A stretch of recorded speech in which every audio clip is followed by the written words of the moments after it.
Narraaqam dool maadanu maaliif annu faarkarua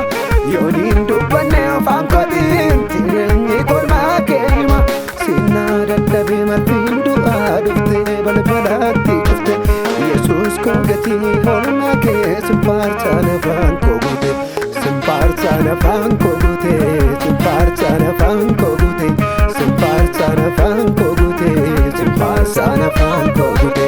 sinjaajan afaan koo guute sinjaajan afaan koo guute sinjaajan afaan koo guute sinjaajan afaan koo guute.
Simfaarsaan afaan koo guute